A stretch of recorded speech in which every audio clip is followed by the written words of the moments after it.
తెలుగుదేశం ప్రభుత్వం అధికారంలోకి వచ్చిన ఈ రాష్ట్రంలో ఎస్సీల మీద వివక్ష కానీ దాడులు కానీ విపరీతంగా గణనీయంగా పెరుగుతున్నాయి.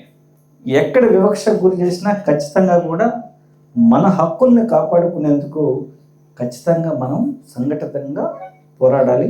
దానికి మన జగనన్న పూర్తి స్థాయిలో మనకు సహాయ సహకారాలు అందిస్తున్నారు. అలాగే మన ప్రజాప్రతినిధుల ద్వారా మోరల్ సపోర్ట్ ఇవ్వడంలో కానీ ఇంతకన్నా ఎక్కువగా ఈ దేశంలో ఏ రాజకీయ నాయకుడు చేయట్లేదు జగనన్న తప్ప.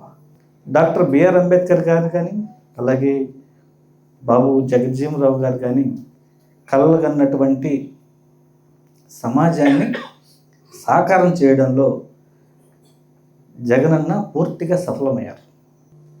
మన ఊళ్ళో ఉండే మన స్కూల్కి ఎందుకు జగనన్న ప్రభుత్వంలో ఈ విధంగా జరిగింది? పిల్లలకి మంచి నాణ్యమైన భోజనం ఇచ్చారు, నాణ్యమైన బట్టలు ఇచ్చారు. ఇప్పుడు పరిస్థితి ఏ విధంగా ఉంది అని మనం ఎందుకు ప్రశ్నించకూడదు?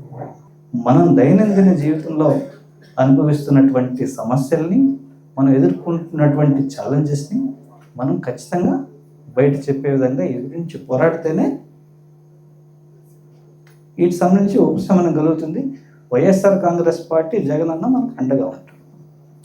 దయవించి వీటి మీద దృష్టి పెట్టాలని, అలాగే బాగా కాస్త మాట్లాడే వాళ్ళందరికీ కాస్త శిక్షణ ఇచ్చి ఇంకా బాగా మాట్లాడే అవకాశాలు కల్పించాలని మనస్ఫూర్తిగా కోరుకుంటూ నాకు ఈ అవకాశం ఇచ్చిన అందరికీ ధన్యవాదాలు తెలియజేస్తున్నాను.